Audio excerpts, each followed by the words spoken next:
네, 안녕하십니까. 안태육장입니다. 테이라이브 시작하겠습니다. 오늘은 모처럼 나오신 더불어민주당의 박진희 도의원님 오셨습니다. 안녕하세요. 네, 안녕하세요. 네.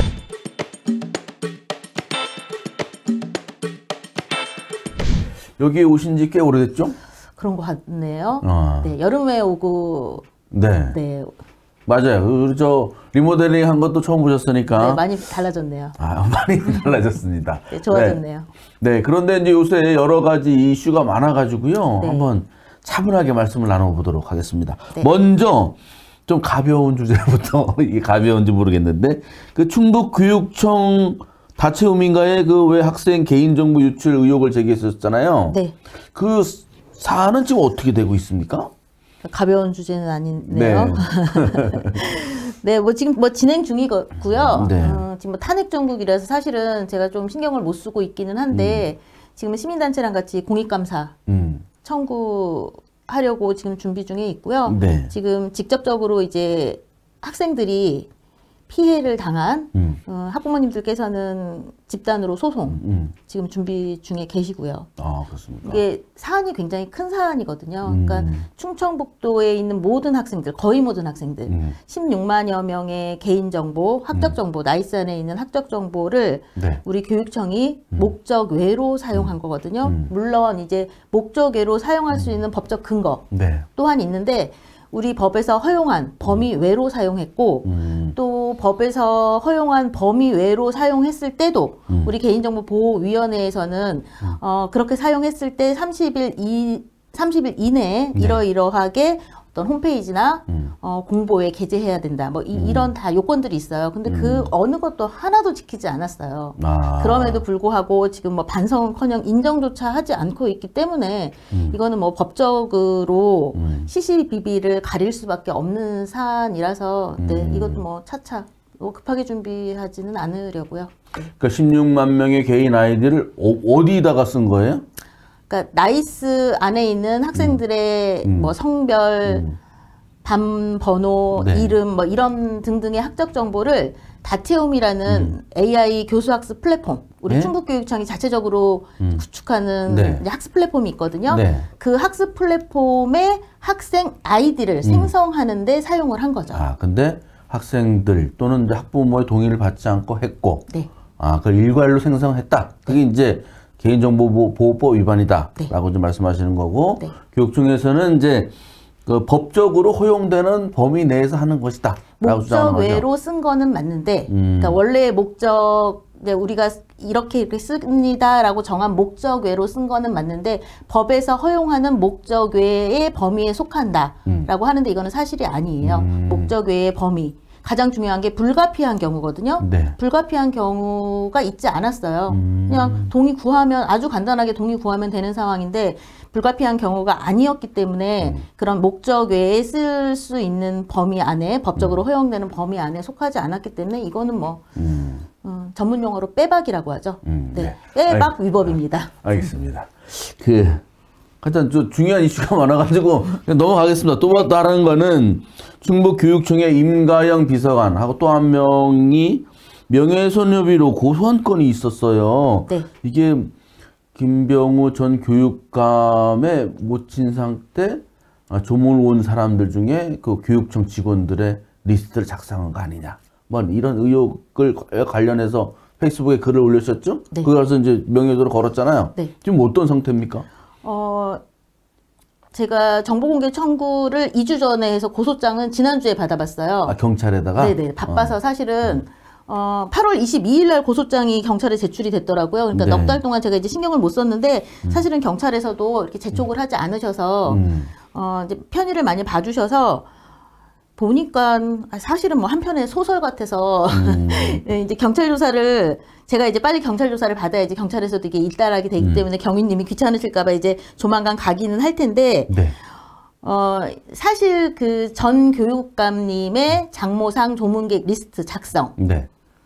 대한 의혹에 네. 대한 소문은 교육계 안팎에 굉장히 많이 파다하게 소문이 났었던 거고 제가 사실 7월 1일자로 교육위 소속으로 바뀌었기 때문에 상임위가 저는 사실 좀 늦게 알은 편이었고요. 그 전에 이제 많은 분들이 알고 계셨던 거고, 제가 그 페이스북에 이런 소문이 있다, 이 소문이 사실이라면 이거는 굉장히 옳지 않은 일이고 블랙리스트 작성으로 보일 수도 있다, 사실이 아니었으면 좋겠다, 바란다 라는 내용의 취지의 이제 글을 페이스북에 썼고, 그 과정에서 소문에 따르면 A 보좌관이 주도로 B 비서관과 함께 썼다고 하더라. 그러니까 들은 대로 저는 썼는데 난데없이 이 분들이 저도 A 보좌관, B 비서관이 누구였는지 모르거든요. 근데 이분들이 그 사람들이 바로 나다라고, 나인 것 같다, 자기들을 지칭하는 것 같다라고 이제 명예훼손으로 고소를 해서 네 대응해야죠. 뭐.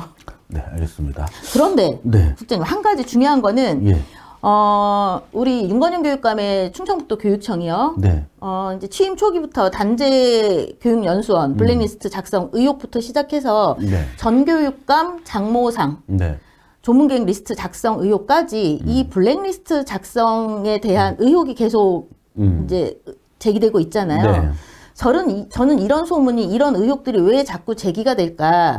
결국은 이 블랙리스트라는 것은요, 네 편, 내 편을 나누는 거고요. 내 편 아닌 사람들을 배척하는 거고 배제하는 것이고 불이익을 준다는 거거든요. 그렇기 때문에 비민주적이고 반인권적인 거고, 그렇기 때문에 하지 말라는 거예요. 저는 정무직이라면, 비서라면, 보좌관이라면 이런 소문에 대해서 페이스북에 글을 올린 교육위원회 위원을 명예훼손으로 고소할 게 아니라 왜 자꾸 우리 교육청이 이런 소문에 휩쓸리지? 이유가 뭐지? 를 생각해보고 이런 소문이 나지 않도록 조직 문화를 한번 이렇게 정비를 하는 게 본연의 임무 아닐까, 이런 충고를 드리고 싶습니다. 이번 기회에. 충고 안 받을 것 같은데? 네, 왜냐면 그럴 것 같습니다. 정치편향 제보센터? 네. 이따 얘기 나오겠지만 네. 그것도 운영해가지고 선생님을 고소하라는데 뭐 비서관이 도의원 고소하는 거야 뭐. 제가 더불어민주당 도의원이라서 고소당한 걸까요? 두고 보시죠. 네, 어떻게 네. 진행되는지. 네. 자, 아주 중요한 얘기부터 좀 하겠습니다. 그 불법 비상경, 거기에 따른 이제 지금 대통령의 탄핵 소추 사태, 이제 네. 탄핵이 될지 말지, 파면될지 말지 이제 초미의 관심을 가지고 있는, 이제 보고 있는 상태인데, 이 도의원이니까 김영한 지사가 그때부터 지금까지 보인 행동이 뭐 예전에는 이제 반대편에 있는 사람들한테 비판을 받았다면 이번에는 자기 지지층에서 욕을 많이 먹고 있더라고요. 그건 왜 그렇게 됐다고 보십니까? 저는 사실 김영한 지사에게 계속, 윤건영 교육감께도 마찬가지지만 이번 12.3 내란에 대해서는 계속 공식적인 입장 표명을 하라고 요구를 계속 해왔었거든요. 그런데 김영한 지사 같은 경우에는 이제 탄핵 비상계엄 선포 다음 날이죠. 4일날, 12월 4일날 간단하게 유감 표명한 이후로 한 일주일 동안 아무런 입장 표명이 없었어요. 네. 도청 서문 앞에서는 학생들부터 어르신들까지 찬바람 맞으면서 대통령의 탄핵을 요구하고 있었고, 우리 김영한 지사 같은 분은 사실 틈만 나면 깨알 자랑했었잖아요. 대통령과의 친분 과시했었고, 기꺼이 친일파 자처하면서 아주 열렬히 대통령 옹호했었고요. 난데없이 도청 청사의 복도에 네. 대통령 부부 사진전 열겠다고 해서 또 비판도 받았었고 이랬던 분인데, 이번 일에 대해서는 계속 침묵했었단 말이에요. 취재진, 전 뉴스를 보니까 취재진을 피해서 차를 돌려서 막 도망을 가시더라고요. 그래서 제가 그거 본 날은 너무 화가 나서 제가 페이스북에도 또 글을 썼는데 입장 표명하셔야죠. 그런데 이제 제가 그 페이스북에 올린 다음 날 입장 표명하셨더라고요. 네. 그런데 저는 제가 이제 그 페이스북에 올린 글 보고 간접이라는 표현을 사실은 혹평이죠.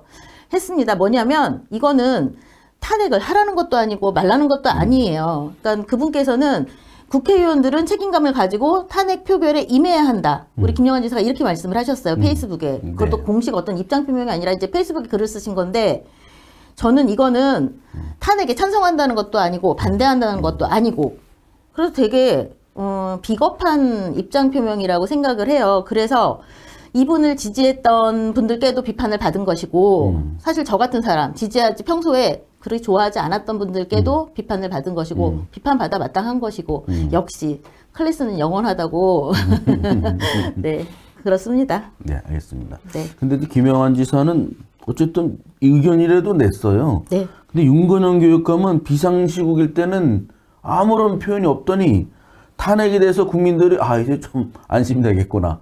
탄핵 소추가 돼서.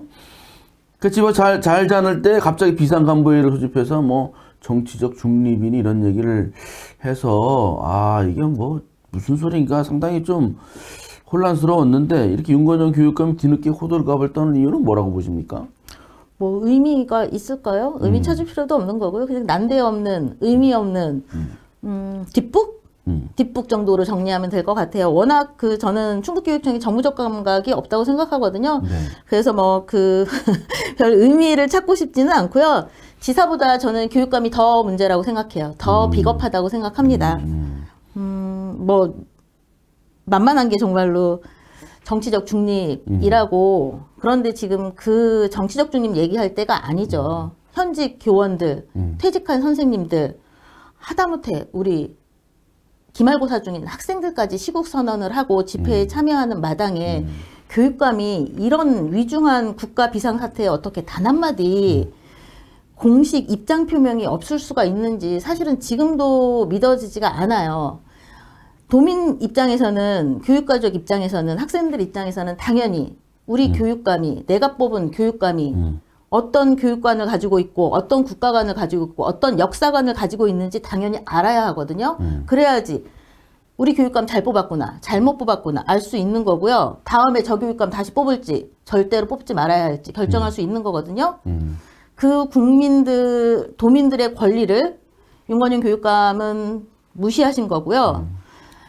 우리 학생들에게는 정말로 살아있는 민주주의, 법과 정치에 대한 교육을 할 수 있는 절호의 기회였는데 그조차도 발로 뻥 차버리신 거라고 생각해서 교육감 이전의 교육자로서의 자질도 사실은 굉장히 죄송하지만 의심스럽고 정치적 중립 계속 얘기하시는데 우리 교육청 안에서 가장 정치적으로 중립을 지키지 못하시는 분, 편향적인 분이 바로 저는 윤건영 교육감이라고 감히 말씀드리겠습니다.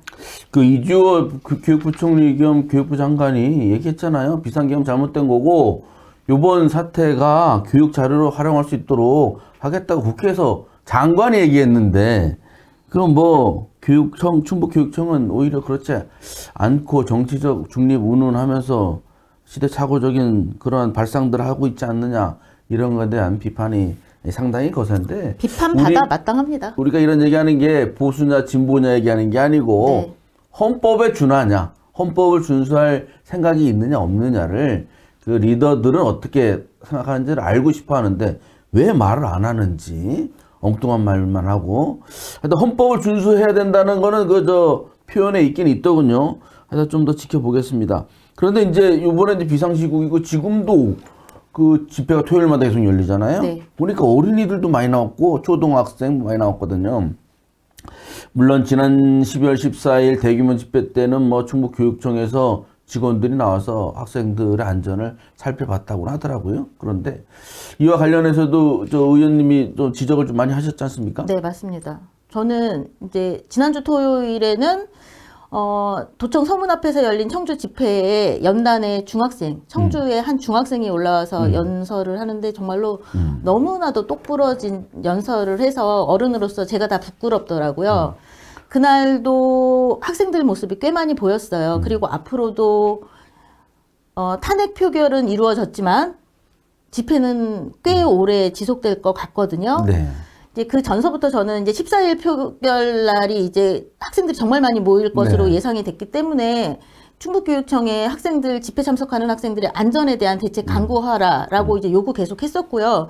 제가 이렇게 요구하기 전에 벌써 경남교육청 같은 경우에는 12월 3일 이후에 한 5일 이후부터는 경남 지역에 그러니까 집회 참석 학생들 안전 대책반을 가동을 해서 천막안에 아이들 혹시 추울까 배고플까 빵 간식 그래요? 갖다 놓고 핫팩 갖다 놓고 의료팀까지 대기시켜 놓고 가동을 했단 말이에요. 그리고 서울교육청 같은 경우에도 14일 날 안전대책반 가동했습니다. 그리고 의료대기팀 있었고요. 의료반 있었고요.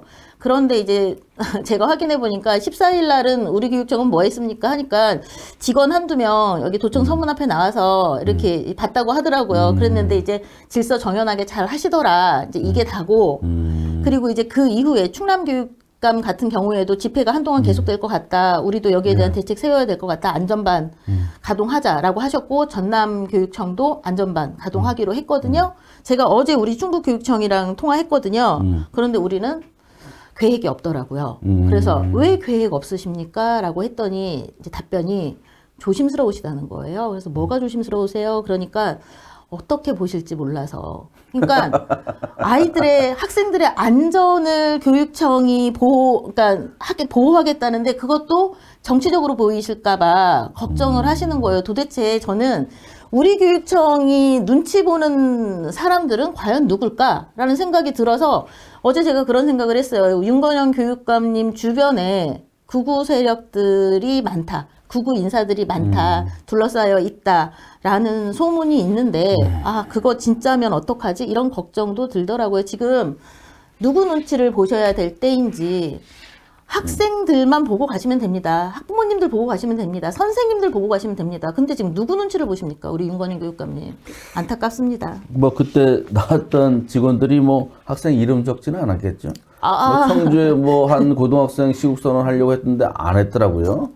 그것도 왜 안 했는지 궁금하고. 집회 때 혹시 뭐 그런 이제 충돌은 거의 없겠지만 뭐 미끄러져서 넘어질 수도 있으니까 겨울에. 맞습니다. 그런 차원이지 뭐 집회 나가는 학생은 보호해야 할 가치가 없는 학생이고 어디 뭐 물놀이 가거나 그런 학생들만 보호해야 되고 그런 건 아닌데 많이 모이면 일단 위험할 수 있으니 그렇죠. 안전대책을 세우는 게 타당할 것 같습니다. 네.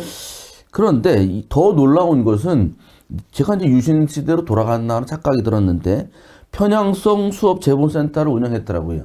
이게 뭐냐면 수업 시간에 선생님이 편향적인 수업을 하면 학생들이 동영상이나 뭘로 해가지고 신고하라는 게 충북도교육청 홈페이지에 지난 2월부터 올라와 있었습니다. 물론 한 건도 접수가 안 됐다고 하는데 이거야말로 옛날에 아들이 아버지 고발하게 한 그때 상황이 아니냐 상당히 충격적이었는데 그래서 이 윤교육감의 교육관이 뭔지 좀 궁금해요.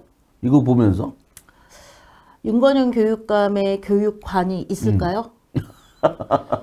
저는 정말로 너무 충격을 받은 사건이라서 사실은 이제 윤건영 교육감의 교육관이 있을까요? 라는 말 자체가 이제 교육감께서 들으시면 충격받으실 것 같은데 진짜로 이런 혹평 받으실만 합니다. 탄핵에 대해서 단 한마디도 하지 못하는 교육감. 집회에 참석하는 학생들 안전대책 세우지 못하시는 교육감. 세우지 못하시는지 안 하시는지. 그리고 선생님들의 정치 편향적인 수업을 촬영하거나 녹음해서 교육청에 신고하라는 교육감. 이런 전대미문의 제보센터를 운영하는 교육감이 과연 교육관이 있을까요? 저는 어떻게 정말로 이런 분이 교육감 왜 하시는지 모르겠어요, 정말로. 뭐 그나마 편향성 수업센터는 이제 문제 제기한 그날 바로 폐지를 했습니다. 그날 저녁 한 7, 8시쯤 홈페이지에서 사라졌더라고요. 사라졌는데 삭제했다는 것 자체는 어쨌든 그들도 뭔가 이건 좀 아니다 라고 내부적으로 결정이 난 거잖아요. 그런데 거기에 대한 공식적인 의견 표명이 없어요. 저는 리더의 메시지는 굉장히 중요하다고 생각하거든요. 그런데 일관적으로 메시지가 없습니다. 그러니까 우리 윤건영 교육감은 이런 공식적이고 예민한 메시지를 내는 데는 굉장히 소극적이세요. 체육대회나 저 박덕흠 의원 뭐 행사할 때는 가서 잘 얘기하고. 네, 박수 받는 데는 잘 가시더라고요. 어떻게 박수 받는데 칭찬 받는데 웃음이 있는 곳에만 가시려고 하십니까? 이거 정말로 이러시면 안 됩니다. 그 보좌진이나 그 국장님이나 이런 분들 좀 피곤하실까요? 아니면은 요번에 국무위원들처럼 그냥 대통령이 비상겸 한다니까 넋 놓고 있었나? 반성하셔야 된다라고 생각해요. 사실 교육감이라고 완벽할 수 없는 거죠. 그런 부분들을 보완하라고 이제 그런 분들이 계신 건데 왜 아무것도 안 하시죠? 하여튼 거긴 그래도 뭐 양심적이고 뭐 충북 교육의 미래를 걱정하는 그런 보좌진이나 네. 그런 이제 그 직원들 또 고위직들도 있을 거라고 봅니다. 좀 뭐 교육감은 아무리 해봐야 12년밖에 못해요 연속으로 안 그렇습니까? 네. 그러니까 뭐 정치나 이 선거에 매몰되지 않았으면 좋겠는데 어쨌든 그런 모습은 좀 잘 안 보여서 안타까운데 더군다나 이런 상황에서 충북도도 꼴찌, 충북교육청도 꼴찌입니다. 알고 봤더니 충북교육청 4등급이라 해서 전 그나마 높은 줄 알았더니 그게 교육청 중에서 꼴찌더만요. 울산하고 충북 두 군데가 이제 공동으로 꼴찌예요. 그러니까 5등급이 없는 거죠. 없어요. 거기는 네, 교육청은 4등급이 꼴찌입니다. 4등급이 꼴찌인데 거기서 꼴찌를 하고 서울대 네. 많이 보냈다고 자랑하는 것 같은데 뭐 언론 통해서 네. 본인들은 정작 청렴도에서 꼴찌라는 거는 이거는 좀 이것도 충격적입니다. 어떻게 보십니까? 충북도 5등급으로 꼴찌고요. 네. 전국 17개 지자체 중에서 5등급은 유일하게 충청북도밖에 없고요. 충청북도 교육청도 울산이랑 공동으로 4등급 받아서 꼴찌거든요. 바뀐 건 리더밖에 없어요. 저는 리더들이 잘못해서 그렇다고 생각해요. 그러니까 도지사와 교육감이 잘못해서 2년 반 만에 우리 충청북도와 충청북도 교육청의 청렴도 평가가 최하위로 꼴찌로 곤두박질 쳤다고 생각하거든요. 반성하셔야 됩니다. 왜 이렇게 전 때보다 청렴도가 낮아졌을까? 과연 근데 이분들께서 도지사께서 교육감께서 반성하고 계신지 모르겠어요. 여기에 대해서도 또 아무런 입장이 없는 거죠? 뭐 불리한 거는 얘기 안 해? 아예 말 뭐 어떻게 하겠다? 말 안 해요. 개선책을 마련하겠다 이것도 없습니까? 뭐 없습니다. 그나저나 그 진상화 충북개발공사 사장 있잖아요. 네. 뭐 페이스북에 뭐 자기가 정당하지만 알뜰하게 챙겨준 사람이 있답니다. 근데 그 사람들한테 배신감을 느껴서 섭섭하다고도 하고 청렴도 거기도 5등급이에요. 네. 근데 몰랐어요. 다른 하도 충북도랑 충북교육청 얘기하느라고 충북개발공사가 전국에 있는 공사 중에 꼴찌예요. 충북개발공사가 꼴찌인도 몰랐는데 네. 나중에 이제 뭐 의원님 페이스북 복구했는데 또 이 양반이 전 사장 그리고 전 지사 이희종 지사 탓을 하고 있더라고요. 네. 그렇게 보여요. 민주당이 아무 얘기도 없던데 동의하는지 모르겠지만 어쨌든 그 진상화 사장 어떻게 보십니까? 그만하셔야 되지 않으실까 싶어요. 왜냐하면 이제 제가 페이스북에 특별히 충북개발공사가 청렴도가 5등급으로 꼴찌라는 점을 이제 그 전날은 교육청과 도에 대해서 썼고요. 페이스북에. 그 다음 날은 이제 진상화 사장님, 충북개발공사에 대해서만 따로 썼거든요. 그 이유가 제가 22년도 9월에 진상화 사장이 사장 후보 시절에 인사위원회의 위원으로 들어갔었어요. 그리고 그 당시에 진상화 사장님 말씀하신 것처럼 충북개발공사가 그 전 사장님 때문에 문제가 많았습니다. 그리고 청렴도 평가도 그 당시에 4등급이었어요. 네. 그 정도면 최하위거든요. 네. 그러면서 무슨 말씀을 하셨냐면 우리 7명 위원이 공통적으로 가장 이분 새로운 사장 후보에게 요구한 것이 청렴도 높이자. 직원들과 소통하자. 이 부분이었고 진상화 사장님 그때 하신 말씀이 반드시 높이겠습니다. 다시 이런 문제가 발생하면 사퇴할 각오로 하겠습니다. 사퇴하겠습니다라고 하셨거든요. 그래서 저는 책임지시라고 한 거예요. 더 이상 떨어질 것도 없는 4등급에서 5등급으로 최하위로 추락한 거잖아요. 그러면 저는 당시에 인사위원회에 참석했던 제가 그렇게 얘기하면 최소한 반성 정도는 하셔야죠. 그러니까 이런 부분들이 부족했던 것 같다라고 해야 되는데 난데없이 무슨 전 지사 잘못이다, 전 사장 잘못이다. 그때 잘못한 게 지금 이렇게 결과로 나오는 거다라고 하면 이거는 누가 봐도 핑계도 정말로 말도 안 되는 핑계죠. 네. 그래서 김영환 지사의 호위무사라고 불리고 또 그 사직대로 상당공원에서부터 청주대교까지 네. 싹 공원 차로 막고 공원으로 하자고 하는 용역도 비싼 돈 들여서 했는데 그래가지고 뭐 청주시랑 충북도가 더 사이가 관계가 나빠진 악화가 되고요. 네. 그런데도 본인은 열심히 페이스북 하고 있는데 김영환 지사가 어떤 생각하는지 모르겠는데 제가 알기로는 충북개발공사 일부 직원들은 지금 진상화 사장 때문에 사표 내려고 하는 사람들도 있어요. 저도 상황이 거의 아주 심각합니다. 하루에 한 건씩 제보 받습니다. 이사들한테도 제보 받고요. 직원들한테도 제보 받고 지금 충북개발공사 매우 심각한 상황이라서 사장님 스스로도 이제 용퇴의 어떤 결정을 내리셔야 될 것 같고요. 우리 지사님께서도 좀 신중하게 이번 사안에 대해서 판단을 좀 하셔야 될 거라고 생각합니다. 그리고 그 알뜰하게 챙겨준 사람 누구예요? 아무리 합법적인 범위 안에서라도 알뜰하게 특별히 챙겼다면 그거는 특혜라고 저는 생각합니다. 아니, 수익액 잘라가지고 여러 번 주면 불법이죠. 특혜입니다. 불법성 네, 그런 맞습니다. 거니까. 네. 아니 그분이 궁금해서 알뜰하게 챙겨준 사람 저도 괜히 궁금합니다. 챙김을 받았다는 사람도 불안하게. 네. 알겠습니다. 그래서요 이게 지금 뭐 탄핵 정국이고 하긴 한데 원래대로라고 하면은 이제 내년 이제 뭐 당연히 원래대로 가겠죠. 내년 6월인가 이제 지방선거가 있지 않습니까? 내후년 네. 2026년에 있는데 지금 이제 이렇게 충북 도지사, 충북 교육감 또 이분들만이 아니고 뭐 전체적으로 지방자치 리더에 대한 그 어떤 자격이라든가 이런 거에 대해서 도민들이 많은 이제 걱정과 다시 한번 돌이키는 시간이 요즘 됐을 거라고 봅니다. 네. 의원님 보시기에는 지방자치를 하던 그런 정치인으로서 또 교육자치를 해야 하는 정치인으로서는 어떤 자격이 필요하고 어떻게 된다고 생각하세요? 어려운 문제인데요. 저는 이제 이번 일을 겪으면서 선출직이 갖춰야 될 최소한의 요건은 좀 명확해지는 것 같아요. 일단 따뜻한 사람, 극단적이지 않은 사람, 연대의 소중함을 아는 사람, 생명의 소중함을 아는 사람, 균형 감각을 갖춘 사람, 착한 사람. 이런 사람 아니면 선출직으로 나오지 마셔야 되고요. 지금 선출돼서 어쨌든 일을 하고 계신 분들도 다음에는 방뺄 각오 하셔야 된다고 생각합니다. 알겠습니다. 이게 지금 상황이 한겨울처럼 얼어붙고 아니 굉장히 냉각돼 있는데 뭐 이분들뿐만 아니라 모든 분들이 우리의 미래를 또 우리 자녀들의 미래를 잘 챙길 수 있도록 솔선수범해야 되지 않을까 생각이 듭니다. 그 마지막으로 그래도 내일이 성탄절입니다. 도민들께 성탄 인사, 네. 겸해서 새해 인사까지 부탁드리겠습니다. 네, 경제적으로, 정치적으로 몸과 마음이 많이 어려운 시기예요. 그러니까 어린 학생들부터 어르신들까지 광장에 나가서 찬바람을 맞고 계십니다. 죄송합니다.